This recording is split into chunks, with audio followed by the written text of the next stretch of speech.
भरतपुर में हुए हादसे के बाद नासिर और जुनैद की जिस तरीके से जलाकर हत्या कर दी गई है, इस पर काफी विवाद भी हो रहा है। पुलिस अपनी जांच पड़ताल कर रही है, लेकिन कल रिंकू को गिरफ्तार किया गया है। मोनू मानेसर पर अभी भी सवाल चिन्ह बाकी है। सर, आज आप भरतपुर जा रहे हैं, क्या परिवार वालों से मुलाकात करने वाले हैं?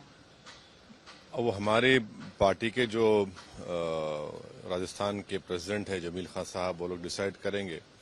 मगर कल जब जुनैद और नासिर की तदफीन हुई तो वहां पर हमारे पार्टी के तमाम जिम्मेदार लोग थे। अब वहां पर जाने के बाद ही पता चलेगा कि हम जा पाएंगे या नहीं जा पाएंगे। बट कोशिश रहेगी।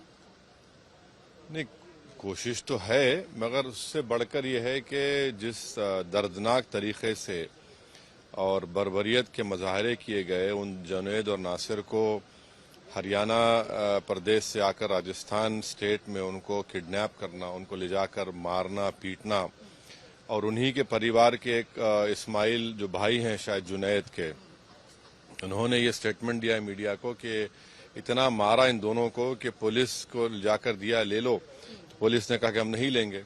तो अगर ये बात सच है तो फिर ये बड़ी ही खतरनाक बात है कि पुलिस को मालूम था कि इन्होंने इनको किडनैप किया, हरियाणा पुलिस को, फिर इनको छोड़ दिया और इन्होंने उन जो भी एलिज एक्यूज है उन्होंने ले जाकर इनको जला दिया गाड़ी के समेत, और उनकी जली हुई लाशें उनके परिवार को मिली हैं।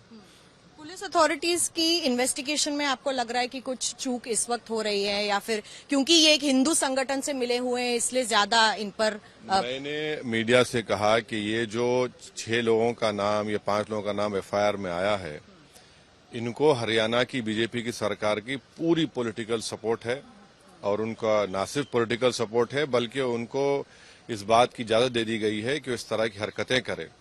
क्योंकि आज से थोड़े दिन पहले कासिम नामी एक 12th स्टैंडर्ड के बच्चे पर गोली चलाई गई। यही शख्स जिसका नाम आपने लिया, उसका एक वीडियो है यूट्यूब पर, और इसको सिल्वर क्या बोलते हैं उसको, वो है उसके पास, जिसमें वो गोली मार रहा है कासिम को। उसमें एफआईआर में उसका नाम आया, अब तक अरेस्ट नहीं किया गया। वारिस नामी एक शख्स को उसका एक वीडियो है लाइव फेसबुक पर किया उसने कि वारिस वो खड़ा हुआ है, वारिस के मुंह से खून बह रहा है। बाद में वारिस की मौत होती है तो पुलिस ने कहा कि एक्सीडेंट से हुई, परिवार कहता है कि मारा गया। वो यूट्यूब फेसबुक से उस वीडियो को डिलीट कर दिया। तो ये जब तक हरियाणा की सरकार इन लोगों की सपोर्ट करते रहेगी, इनके पास बंदूकें हैं, हथियार है, और ओपनली फिरते हैं, ओपनली डिस्प्ले करते हैं, तो इसका एक ही मतलब निकल सकता है कि हरियाणा की बीजेपी की सरकार, वहां के मुख्यमंत्री, वहां के होम मिनिस्टर और दिल्ली की बीजेपी की पॉलिटिकल लीडरशिप ऐसे एलिमेंट्स को, मिलिशिया को, विजिलेंटीज को प्रमोट कर रही है। सर, एक तरफ अब बाबा बागेश्वर धीरेन्द्र शास्त्री भी कह रहे हैं कि जल्दी पार्लियामेंट में हिंदू शास्त्र को लेके कोई बदलाव आने वाला है। हिंदू शास्त्र को, हिंदू सभ्यता को लेके कुछ बदलाव आने वाला है, हिंदू राष्ट्र को लेकर। तो फिर प्रधानमंत्री को बताना चाहिए कि क्या लेकर आना चाहिए, क्या ला रहे हैं, क्या नहीं ला रहे हैं। ये तो प्रधानमंत्री को देश को बताना चाहिए कि वो क्या ला रहे हैं, कैसे लाएंगे। जब तक बाबा साहब अम्बेडकर का बना हुआ संविधान है, आप कोई इस तरह काम नहीं कर सकते। अगर कर रहे हैं तो बताएं देश को।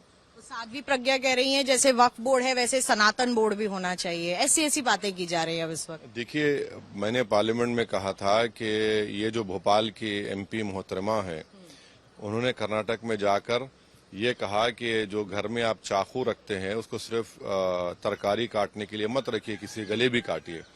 अरेस्ट नहीं हुई। बीजेपी के एक विधायक हैं दिल्ली के, उन्होंने कहा कि मुसलमानों का बायकॉट होना चाहिए, कोई एक्शन नहीं हुआ।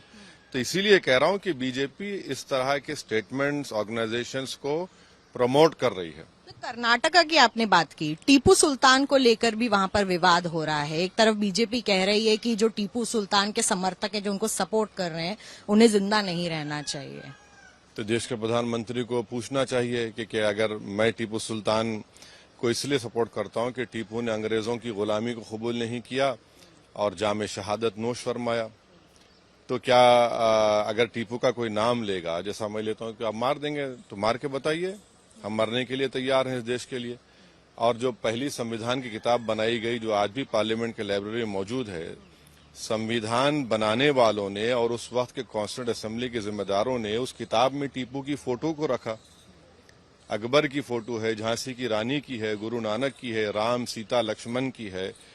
तो इस तरह का वाहियात बयान देना, कर्नाटका में अगर कोई करप्शन बोलेगा तो तकलीफ है बीजेपी को, और टीपू बोलेगा तो तकलीफ है। तो ये इनका एक करप्शन है बीजेपी का। एक तो मॉनेटरी करप्शन कर्नाटका में है, दूसरा एक भारत की संविधान से इनका एक करप्शन है। बिल्कुल। और असादुद्दीन ओवैसी भरतपुर जाते हुए जलसा भी है वहां पर, लेकिन जिस तरीके की घटना वहां पर हुई है, 2 मुस्लिम युवकों को जलाकर मार दिया गया है, पुलिस कहीं ना कहीं बैकफुट पर भी दिखाई दे रही है।